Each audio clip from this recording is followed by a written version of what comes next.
masyarakat mengalami keresahan, termasuk penegak hukum ya, karena adanya gerakan-gerakan menyebarluaskan dan mengembangkan atribut-atribut Partai Komunis Indonesia. Dari segi hukum ya, kalau betul itu tujuannya untuk menyebarluaskan dan mengembangkan komunisme, marxisme dan leninisme, itu satu bertentangan dengan KPMPR nomor 25 ya. KPMPR nomor 25 yang isinya telah membubarkan PKI dan menyatakan PKI sebagai organisasi terlarang. Jelas tuh. Dan itu diperkuat pada waktu itu ditinjau kembali dengan KPMPR S nomor 1 tahun 73, KPMPR 13 dan 2003. Itu dinyatakan bahwa itu tetap berlaku ya. KPMPR 25 itu dengan beberapa perhatian supaya masalah keadilan HAM dan sebagainya diperhatikan.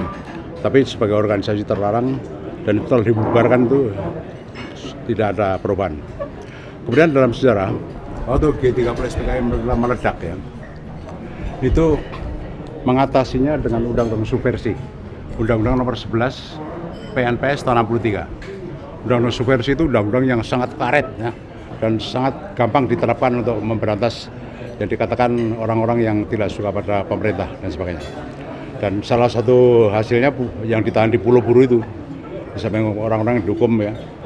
Dan kemudian setelah itu terjadi jangka waktu lama ya, terjadi gerakan reformasi. Kita melihat undang-undang subversi itu melanggar HAM. Melanggar HAM karena banyak orang ditangkap, ditahan dengan mudah ya, katakanlah. Dan perumusannya delik formil namanya. Kemudian undang-undang subversi itu dicabut dengan undang-undang nomor 26 tahun 99. Undang-undang subversi dicabut ya, oleh pemerintahan Habibie ya.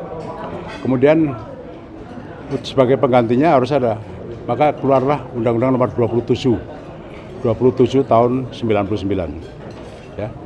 Isinya intinya adalah larangan untuk menyebarluaskan dan mengembangkan ideologi komunisme, marxisme dan leninisme dengan ancaman pidana.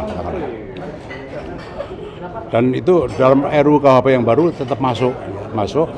Hanya ada suatu alasan pembenar, yaitu apabila itu dipakai untuk kegiatan ilmiah di kampus misalnya diskusi, itu merupakan alasan pembenar, tidak bisa dipidana. Nah, jadi persoalannya sekarang tuh bagaimana penegak hukum yang ada di lapangan. Di lapangan kan banyak sekali orang-orang yang berbuat seperti itu, kaos-kaos gambar Palu Arit dan sebagainya, itu terjadi. Tindakan itu sangat sporadis, ada yang menindak, ada yang tidak, dan ada yang melibatkan TNI dan sebagainya. Maka ini perlu ada guidance ya, dari Kapolri ya, sebagai penegak hukum utama. Itu harus ada petunjuk ya, apa namanya, surat edaran atau petunjuk dari Kapolri ya. Ini saya melihat ini penting ya, penting karena kita melihat ada suatu diskresi polisi yang mempertimbangkan satu kualitas perundang-undangan itu dianggap masih terlalu luas ya.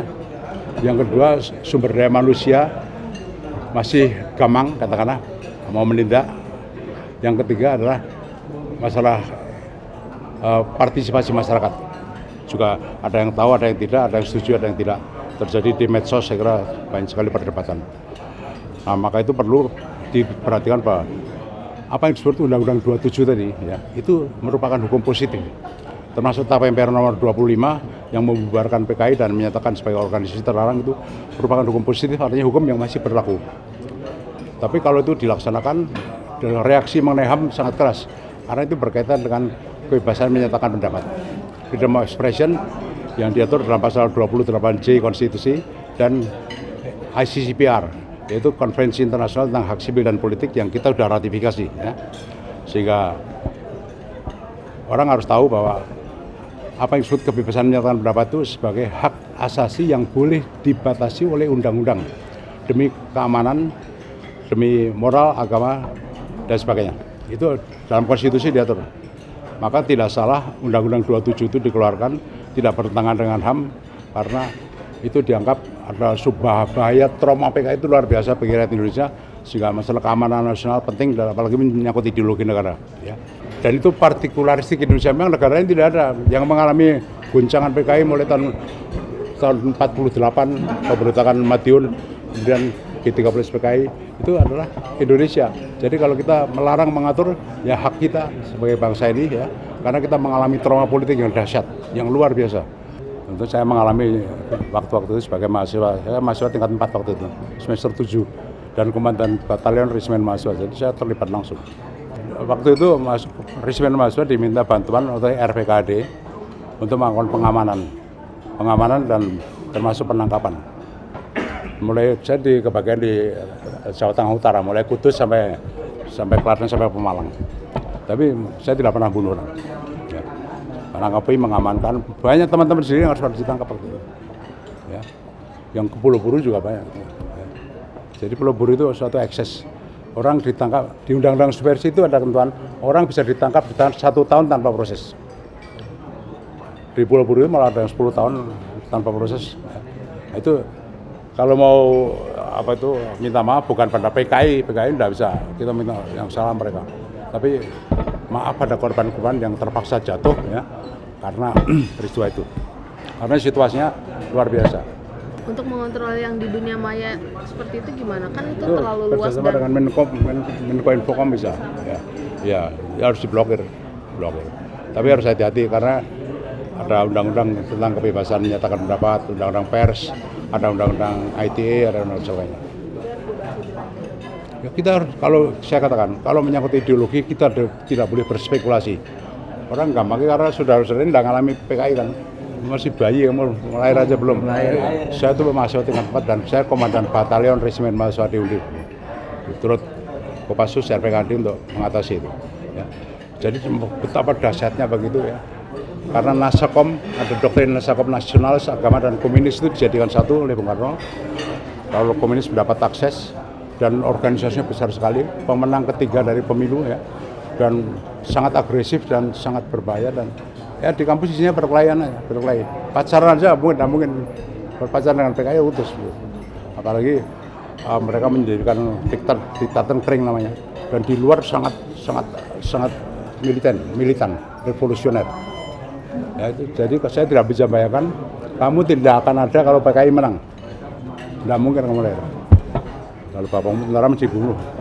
Ya, itu konsekuensi dari suatu perjuangan ideologi. Ya. Hanya waktu itu memang eksesif, ada juga orang yang tidak bersalah jadi korban.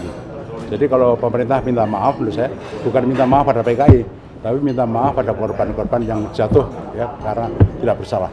Ada yang PKI-nya, ada yang bukan PKI. Ya.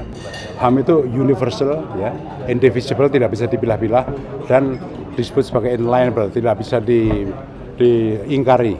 Tapi ada unsur partikularistik. Ada suatu bangsa yang mengatur HAM yang agak berbeda dari prinsip-prinsip itu karena pengalaman di negerinya sendiri. Contohnya pidana mati, itu dilarang oleh PBB dan HAM dilarang, tapi masih ada pidana mati di 20% negara di dunia ini. Karena masalah budaya, masalah agama dan sebagainya. Begitu juga masalah PKI ini yang alami trauma PKI itu Indonesia. Jadi kenapa negara lain mau turut campur?